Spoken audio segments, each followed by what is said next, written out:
What if I told you that the federal government has a database and it shows you exactly who is being held in immigration detention, and you can look it up? My name is Gustavo Solis, and today we're giving you a special version of the Border Brief. I'm going to show you how to look into this data, which comes directly from Immigration and Customs Enforcement, is published every 2 weeks, so it gives us an up-to-date look into who is being detained and where.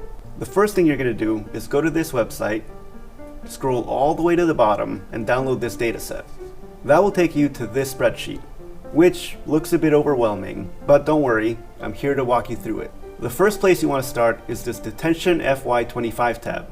It shows you exactly how many people are being detained and by which government agency they were arrested, either Customs and Border Protection or Immigration and Customs Enforcement.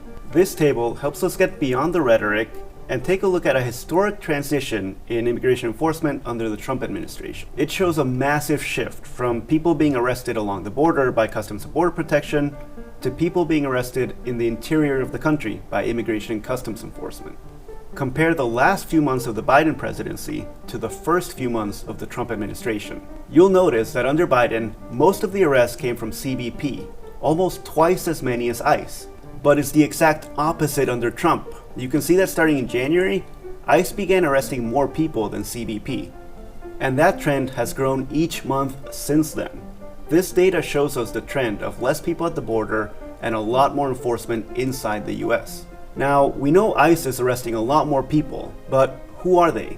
To find that out, we can look at this table here. This table from January shows 62% of people arrested by ICE were convicted criminals. Just 6%, or less than 1,000 people, had no criminal record. Compare that to the latest table from June. Now, just 36% were convicted criminals, and ICE is arresting more than 11,000 people with no criminal records.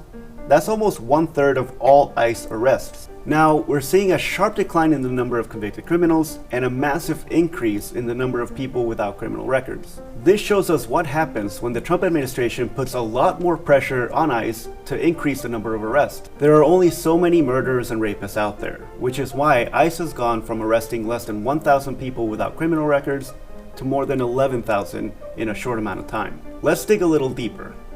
Convicted criminal can mean a lot of things. Petty theft, drug possession, assault, murder, driving without a license. Fortunately, the data gives us a breakdown by what they call ICE threat level. You can find it down here on the Facilities tab. This shows us the population breakdown of every immigration detention center in the country.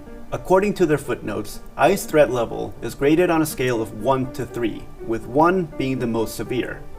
People without criminal records are simply classified as no ICE threat level. If you add up all the numbers of detainees classified as ICE threat level 1, you will see they total 3,207. In other words, just 7% of everyone detained by ICE is considered the worst of the worst. On the other hand, 83% of people detained by ICE are classified as no ICE threat level. These numbers, which come directly from ICE, tell us a very different story than what Trump administration officials tell us on national TV. We've been doing this correctly. We've been building cases. We've been going after the worst of the worst and doing it the right way. That's why President Trump from day one said, we're going to concentrate on national security threats and public safety threats, and that's what we're doing.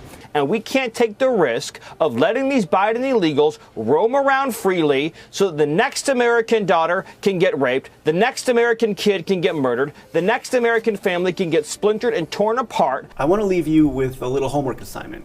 Find out what is going on in your community. For example, here's data from the Otay Mesa Detention Center right here in San Diego.